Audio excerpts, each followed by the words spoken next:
अस्सलाम वालेकुम तमाम देखने वालों को। आज बात करेंगे शेख रशीद अहमद साहब के हवाले से। ट्रेन हादसा हुआ, ट्रेन को आग लगी, 70 लोग अपनी जानों से हाथ धो बैठे। कोई गरीब था, कोई किस तरह से था। इंक्वायरी हुई, 3 लोगों को फारिग किया, फिर सुप्रीम कोर्ट के अंदर ये केस था। शेख रशीद अदालत के अंदर गए। उस वाक़े से पहले मुझे एक जुमला याद आता है, वो कहते हैं ना कि दूसरों को नसीहत और ख़ुद मियाँ फसीहत। यकीनन शेख रशीद जो कुछ माजी में कहते रहे, और बिलखुसूस ख्वाजा साद रफ़ीक जो साबिक़ रेलवे के मिनिस्टर हैं, वो भी इस पहली बार उन्होंने खान साहब से रिक्वेस्ट की थी कि खुदारा ये सगार पीने वाले जो शेख रशीद हैं इनको रेलवे का मिनिस्टर ना बनाएं। मैंने बड़ी मेहनत से बाकी चीज़ें की। मैं नहीं कहता हूँ ख्वाजा साद रफ़ीक पाक साहब थे, उन्होंने करप्शन नहीं की, वो ये सब एक गोरख धंधा है। यहाँ पे कोई पाक साफ नहीं है। इस बहती गंगा में सब ने हाथ धोए। लेकिन शेख साहब को अदालत के अंदर जब वो गए, काफ़ी चीज़ें डिस्कस हुई। उनसे पूछा गया कि आपने ट्रेन हादसे के बाद क्या काम किया और रेलवे को कैसे बेहतर किया। जब चीफ जस्टिस साहब ने ये बात पूछी तो शेख साहब उस तरह से चीज़ों को एक्सप्लेन नहीं कर पाए, तो उन्होंने एंड ऑफ द हियरिंग ये अल्फाज तक भी कह दिए शेख रशीद साहब को कि क्या आपको, जैसे आप दूसरों को कहते थे कि आप काम नहीं कर रहे तो आपको इस्तीफ़ा देना चाहिए, तो क्या आज भी आपको वो चीज़ नहीं करनी चाहिए। उसके बाद शेख रशीद साहब को बड़ी बुरी बातें लगी, और बुरी बातों के बाद जब वो काबीना के इजलास में पहुँचे जहाँ पे वज़ीर-ए-आज़म इमरान खान साहब बैठे थे, मेरी एक वज़ीर से बात हुई तो उन्होंने जो अंदर की स्टोरी बताई वो ये थी कि उन्होंने खान साहब से शिकवा किया कि मुझे आज अदालत के अंदर बड़ा तज़हीक अमेज़ रवैया मेरे साथ अपनाया गया, और अदालतों को जो इस तरह के हमारे अमूर होते हैं इंतज़ामी, उसमें मुदाखलत नहीं करनी चाहिए। जब खान साहब को ये जुमला उन्होंने कहा, साथ में शेख साहब ने कहा कि खान साहब कल आपके साथ भी इस तरह की चीज़ें हो सकती हैं, तो हमें इस चीज़ का नोटिस लेना चाहिए। वज़ीर-ए-आज़म साहब ने शेख रशीद साहब को ये बात कही कि आप ऐसा नहीं कह सकते, आपको अदालतों का एहतराम करना चाहिए और अपनी सफाई पेश करनी चाहिए। ऐसे नहीं हो सकता कि जो अदालतें हैं उनके अंदर हम कोई मुदाखलत कर सकें। वो जो कुछ कर रहे हैं वो अपना काम कर रहे हैं, लिहाजा आपको अपनी चीज़ें बेहतर करनी होंगी। काफ़ी तल्ख बातें भी हुई उनके दरमियान।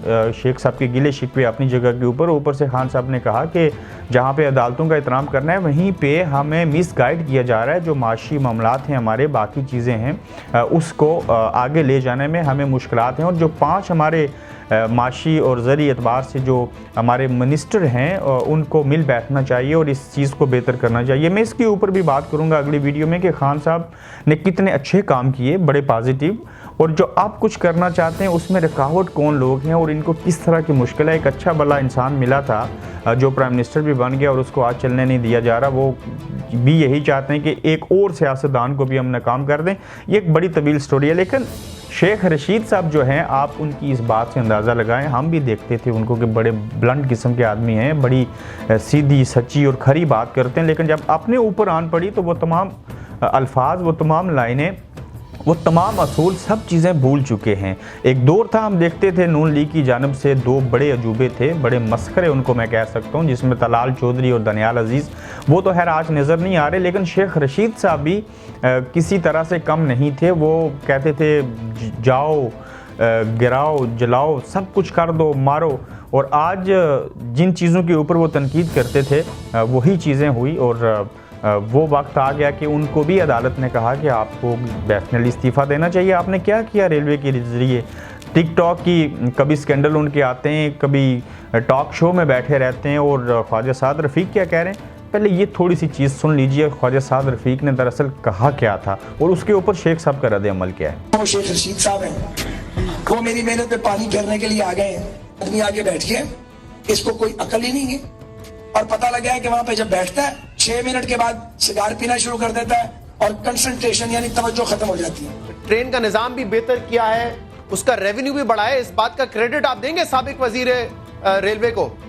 मैं अपना इंटरव्यू देने आया हूं, मुझसे आप जिस किस्म की सवाल करें मैं उनको इस काबिल नहीं समझता कि मैं उनका जवाब दूं। उनकी पहले ये ख्वाहिश थी कि मुझे दुनिया में कभी ऐसे हुआ कि उन्होंने इमरान खान से दरख्वास्त की कि शेख रशीद को रेलवे वजीर ना बनाया जाए, आपके अखबारों की जीनत बना। लोकोमोटिव उन्होंने दुगनी कीमत के जरूर लिए हैं। बिल्कुल, ख्वाजा साद रफ़ीक ने कहा था कि आप शेख साहब जो सगार पीते हैं सब कुछ भूल जाते हैं, इनको रेलवे का मिनिस्टर नहीं बनाए। जो कुछ मैंने किसी हद तक रेलवे के लिए किया उसकी वो तबाही कर देंगे। आप देखें कि आज भी पाकिस्तान के अंदर जो रेलवे की पटरियां हैं, जो ट्रेन्स हैं, जो उनमें इवन ड्राइवर हैं और बाकी जो स्ट्रक्चर है वो बिल्कुल जो अंग्रेज़ों ने बनाया था उसके बाद शायद ही हम कुछ कर सके हों, इंजन वहीं पे पुराने पड़े, हम नई ट्रेन्स नहीं ला सके। जबकि इस लंदन की एग्जांपल मैं दे देता हूँ, इन्होंने जो पाकिस्तान में कुछ बनाया था उसी तरह की चीज़ें, बल्कि उससे तो कई 100 गुना बेहतर यहाँ पे जो रेलवे का सिस्टम है, मेरी ज़ात से लेके जितने भी बड़े लोग या बाकी प्रोफेशनल्स हैं, वो अपनी गाड़ी के बजाय यहाँ इतना अच्छा सिस्टम है कि हम ट्रेन में सफ़र करने को ना सिर्फ पसंद करते हैं बल्कि उसे इंजॉय करते हैं। और इस मुल्क का जो बहुत बड़ा रेवेन्यू है वो इनको इस रेलवे से मिलता है। और लंदन के अंदर दुनिया का बेहतरीन ट्रेन सिस्टम है। इवन अगर आप न्यूयॉर्क अमेरिका से कंपैरिजन करें रेलवे का, तो मेरे ख्याल से लंदन में रेलवे जो है वो नहायत ही बेहतर है। चाइना के अंदर आप देख लें कि लोगों की मोस्टली जो आमदोरफ्त होती है वो ट्रेनों के जरिए। हमारा पड़ोसी मुल्क इंडिया की बात कर लें, वहाँ पे कितना रश होता है। कई बार हमने देखा कि लोग ट्रेनों के छतों पे बैठे हैं, ठीक है उनकी पॉपुलेशन ज़्यादा है और इंडिया के बारे में कहा गया कि जितने लोग, ये टोटल जो आबादी है उसका एक बड़ा हिस्सा अगर तनासब देखा जाए तो पता नहीं कितने लोग जो हैं वो ट्रेन में होते हैं। यानी कि पाकिस्तान के अंदर जो ट्रेन रेलवे था उसको हमने बेहतर नहीं किया। जो भी आया उसने बातें की, शायद इसके पीछे पता नहीं क्या लॉजिक है कि इनसे काम क्यों नहीं हो सकता। चाइना की मदद लेके बाकी चीज़ें करके आप रेलवे सिस्टम को बहुत बेहतर बना सकते थे। आपने बातें की, प्लान्स बनाए, लेकिन वैसा हुआ नहीं। आप अपनी राय ज़रूर दीजिए। शेख साहब, मैं मानता हूँ डेमोक्रेटिक सिस्टम के हामी हैं, बाकी सारी चीज़ें हैं, लेकिन क्या जो कुछ उन्होंने कहा था, आज जो कुछ उनके साथ हो रहा है, क्या इनको भी इस्तीफ़ा देना चाहिए कि नहीं? और अगर नहीं देना चाहिए तो उसकी वजह क्या? और अगर नहीं देते तो क्या उनको किसी और को आइंदा, माजी तो माजी है, क्या किसी और को आइंदा ये बात कहनी चाहिए कि अगर ये हादसा हुआ है, ये ट्रेन गिरी है, ये लोग मरे हैं, तो आप इस्तीफ़ा दो, और जब खुद के ऊपर आए तो आप वो चीज़ नहीं करते?